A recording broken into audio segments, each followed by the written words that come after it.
Hello बेटा। तो अब हम लोग रियल नंबर का पार्ट 2 करने जा रहे हैं। एचसीएफ और एलसीएम कर लिया है हम लोगों ने। और इसमें हम लोग ये देखेंगे कि वर्ड प्रॉब्लम है बेसिकली इसमें। और इसमें हम लोग ये देख रहे हैं कि किस टाइप के वर्ड प्रॉब्लम में हम लोगों को एचसीएफ यूज करना चाहिए और किस में हम लोगों को एलसीएम यूज करना चाहिए। तो एक बार सबसे पहले ये इस टाइप का क्वेश्चन देखते हैं। ये देखो इम्पोर्टेंट क्वेश्चन है। ये आता है एग्जाम्स में। Find the largest number which divides. देखो कभी भी तुमको कोई ऐसा क्वेश्चन आ जाए ना जिसमें कि लिखा हो कि कौन सा नंबर डिवाइड करेगा 245 और 1029 को, तो तुम ये बात पहले समझने की कोशिश करो कि तुमसे पूछा क्या जा रहा है। तुमको डिवाइजर निकालना है या डिविडेंड निकालना है। तो एक छोटी सी ट्रिक मैं तुमको बता रही हूं यहां पर। ये ट्रिक से हम लोग इसको सॉल्व करेंगे। अगर हम लोगों को डिवाइजर निकालना है, अगर हम लोगों को डिवाइजर निकालना है तो हम लोग निकालने जाएंगे एचसीएफ। और जो भी रिमाइंडर क्वेश्चन में गिवन होगा हम लोग रिमाइंडर को पहले सब्ट्रैक्ट करेंगे और फिर ही उसके बाद एचसीएफ निकालेंगे। मतलब रिमाइंडर सब्ट्रैक्शन मेरा फर्स्ट स्टेप होगा और एचसीएफ निकालना मेरा दूसरा स्टेप होगा। लेकिन अगर कभी हमसे बोला जाएगा कि डिविडेंड को निकालो, तो हम लोग डिविडेंड निकालने के लिए क्या काम करेंगे, एलसीएम निकालेंगे। लेकिन उसके एलसीएम निकालने के बाद हम लोग रिमाइंडर को ऐड करेंगे। ठीक है ना। तो अभी पहले यहां देखते हैं। मुझे यहां पर समझ में आ रहा है कि डिवाइजर निकालना है। तो डिवाइजर निकालने के लिए पहले हम लोग एचसीएफ निकालेंगे। एचसीएफ किसका निकालना है, 245 और 1029 का नहीं, क्योंकि रिमाइंडर गिवन है 5। इसलिए पहले हम 245 में से 5 को माइनस करेंगे। It is equal to 240। अब हम 1029 में से 5 को माइनस करेंगे। It is equal to 1024। अब हम क्या बोलने वाले हैं, ये जो 240 और 1024 है, हमको इसका एचसीएफ निकालना है। HCF of 240 and 1024 is the largest number which divides both of them. तो अब 240 और 1024 का फटाफट HCF निकाल लेते हैं। 240 का प्राइम फैक्टराइजेशन करिए। 120, 60, नाउ 30, 15, 3 5 जा 15। मतलब आप 240 को क्या लिख सकते हैं, 240 को आप लिख सकते हैं 2 to the power 4 into 3 to the power 1 into 5 to the power 1। अब आपको बोला जा रहा है 1024 का निकालने को। 2 से डिवाइड करते जाइए। 2 2 जा 4, 2 1 जा 2, 2 2 जा 4, 2 8 जा 16, 64, 32, 16, 8, 4, 2। अब देखो क्या मिल रहा है तुमको, 1024 is equal to 2 to the power 1 2 3 4 5 6 7 8 9 10। मतलब 104 इज 2 to the power 10। अब फटाफट देख लो, अगर ये मुझे मिल गया है तो now HCF is what, HCF is, हम लोगों को पता है कि एचसीएफ होता है कॉमन फैक्टर लोएस्ट पावर। तो कॉमन फैक्टर यहाँ पर 2 आ रहा है, लोएस्ट पावर 4 आ रही है, मतलब हमारा आंसर हो जाएगा 16। मतलब 16 वो नंबर है, 16 is the largest number which divides 245 and 1029, leaving remainder 5 in each case। अब देखो नेक्स्ट क्वेश्चन कैसा आ सकता है। अब क्वेश्चन इस टाइप का आ सकता है कि ऐसा स्मॉलेस्ट नंबर बताइए when divided by 35 56 91 leaves remainder 7 in each case। मतलब अब यहां पर तुमको श्योरिटी हो गई है कि तुमको निकालना क्या है, डिविडेंड निकालना है। और अगर जब भी तुमको डिविडेंड निकालने को बोला जाए, आपको समझ जाना है कि आपको निकालना एलसीएम है। और पहले जो नंबर गिवन है उसका एलसीएम निकाल लो, उसके बाद हम लोग उसमें 7 क्या करेंगे, ऐड कर देंगे। तो सबसे पहले हम लोग 35, 56, 91, इसका क्या करने जा रहे हैं, एलसीएम निकाल लेते हैं। एलसीएम निकालने के लिए 7 से डिवाइड कर दो, 7 5 जा 35, 7 8 जा 56, 1 और 13। अब ये किसी और नंबर से तो होंगे नहीं, तो एलसीएम इज व्हाट, 7 × 5 × 8 × 13। 13 7 जा 91 हो जाएगा, 91 × 40, 91 × 40 कर दो, 3640 आ गया।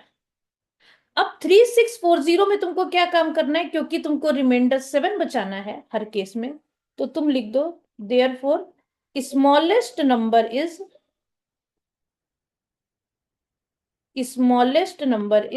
3640 प्लस 7, इट इज 3647।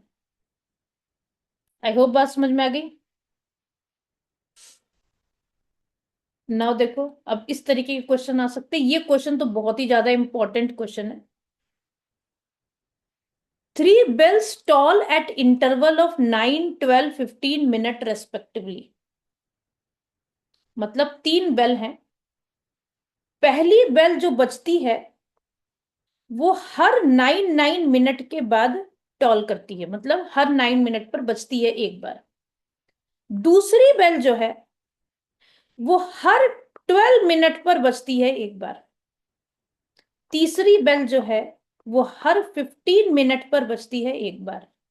अगर हमने एक ही टाइम पर तीनों बेल को एक साथ रिंग कर दिया, तो after what time will they next toll together, मतलब दोबारा वो कब बजेंगी।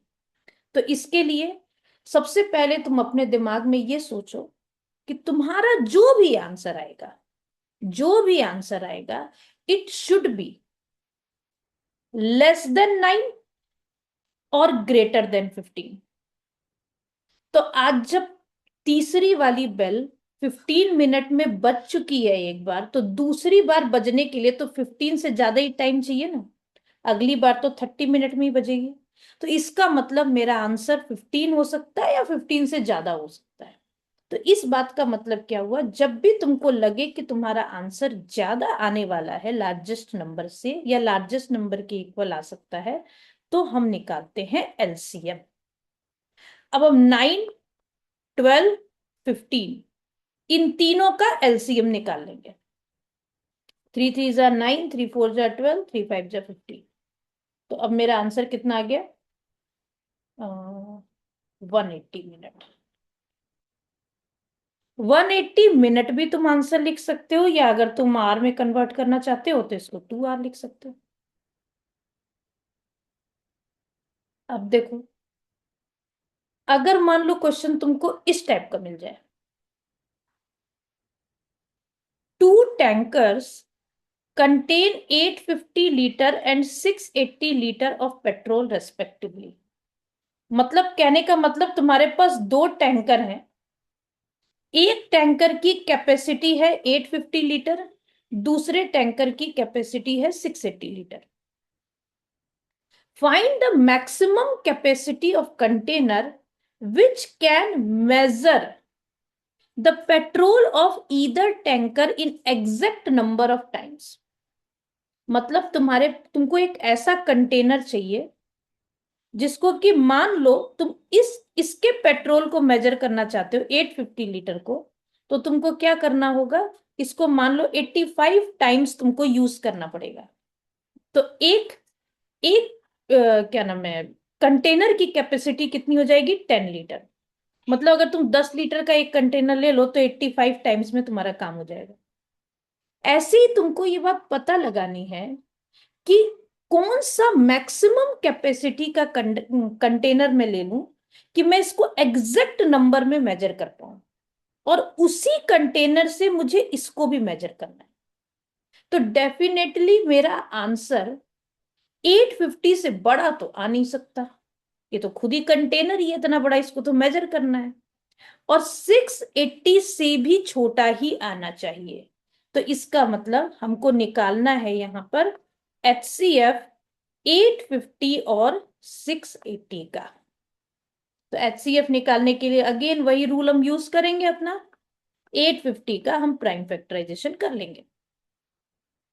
2 से कर लेते हैं, 2 4 जा 8, 5 से कर लेते हैं,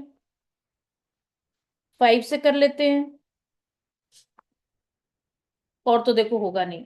तो इसका मतलब 850 is equals to 2 to the power 1, 5 to the power 2, 17 to the power 1। 680 को कर लेते हैं,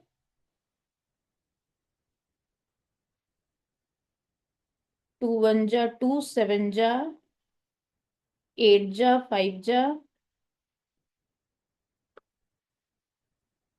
यहां मुझे मिल रहा है 680 is equals to 2 to the power 3 into 5 to the power 1 into 17। तो अब यहां पर HCF हमारा आ जाएगा 2 to the power 1 into 5 to the power 1, common factor lowest power. तो ये मेरा आंसर आ गया 10। अच्छा 10 ही आ गया, मैंने एजम्पशन भी 10 ही किया था। तो 10 लीटर, 10 लीटर मैक्सिमम कैपेसिटी हो सकती है उस कंटेनर की जो कि इसको भी मेजर कर दे और इसको भी मेजर कर दे। अब नेक्स्ट देखो, इस टाइप के question normally case based type में आते हैं। यहां पर इस क्वेश्चन को समझना बहुत जरूरी है। देखो इस क्वेश्चन में क्या बोल रहा है, in a seminar the number of participant in Hindi, English and mathematics are 60, 84 and 108। मतलब जितने लोग एग्जाम देने के लिए आए हैं या पार्टिसिपेट करने के लिए आए हैं सेमिनार में, हिंदी के लिए आए हैं 60, इंग्लिश के लिए आए हैं 84, मैथमेटिक्स के लिए आए हैं 108। Find the minimum number of rooms. अब यहां ध्यान से देखो, अभी तक हम लोग बात कर रहे थे पार्टिसिपेंट की, अब हम लोग अचानक से बात करने लगे रूम्स की।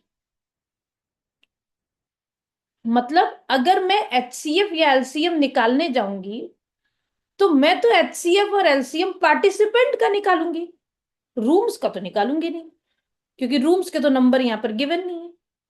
तो अब यहां पर थोड़ा सा हमको ध्यान देना पड़ेगा, क्योंकि अगर इस क्वेश्चन में ये पूछता ना find the minimum number of participant, तो हम लोग HCF या LCM डायरेक्ट निकाल के आंसर निकाल सकते थे।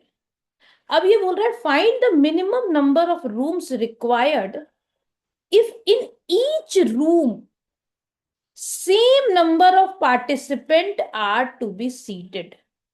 मतलब एक रूम में जितने भी रूम वहां पर होंगे, हर रूम में सेम नंबर ऑफ पार्टिसिपेंट बैठे होने चाहिए। तो इसका मतलब मुझे सेम नंबर ऑफ पार्टिसिपेंट जो निकालना है, यहां मैं HCF और LCM यूज कर सकती हूँ, लेकिन नंबर ऑफ रूम्स निकालने के लिए HCF और LCM यूज नहीं कर सकते। And all of them being in the same subject, मतलब एक कमरे में एक ही सब्जेक्ट का टीचर बैठा होना चाहिए और सेम नंबर ऑफ पार्टिसिपेंट होने चाहिए हर रूम में। तो इसका मतलब सीधी सी बात है कि आज नंबर ऑफ पार्टिसिपेंट 108 से ज्यादा तो होंगे ही नहीं एक सब्जेक्ट के। तो इसका मतलब मुझे क्या निकालना है यहां पर, HCF निकालना है।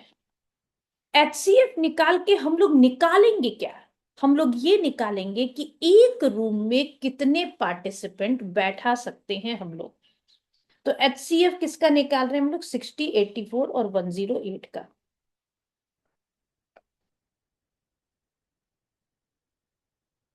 अब 60 का निकाल लो, 230, 215, 35। तो 60 इज इक्वल्स टू तुम्हारा हो गया 2 to the power 2 into 3 to the power 1 into 5। 84 का सॉल्व कर लो। 3 7 जा, मतलब तुमको 84 इज इक्वल्स टू मिल गया 2 to the power 2 into 3 into 7।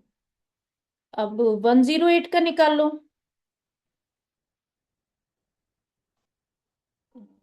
3 9 जा, 3 3 जा, मतलब तुमको 108 मिल गया है 2 to the power 2 into 3 to the power 3।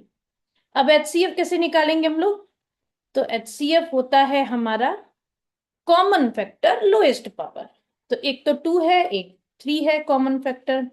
2 की लोएस्ट पावर 2 है, 3 की लोएस्ट पावर 1 है। तो ये हमारा आ गया 4 3 जा 12।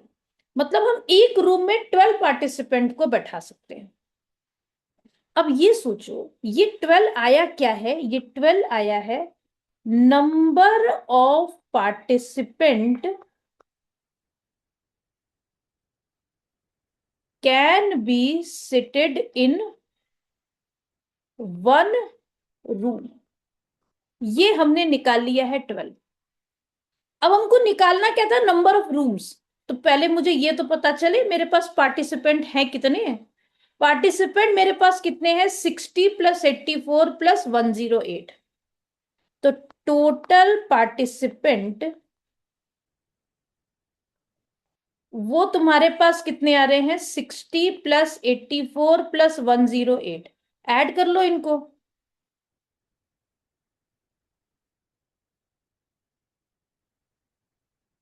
252 आ गया। तो देयरफॉर नंबर ऑफ रूम्स कितने आ गए? एक रूम में आप 12 पार्टिसिपेंट को बिठा रहे हैं और आपके पास 252 पार्टिसिपेंट हैं। तो टोटल रूम कितने आ जाएंगे? डिवाइड करना पड़ेगा। और 21 रूम्स आपके आंसर हो गए। आई होप आप लोगों को ये समझ में आ गया।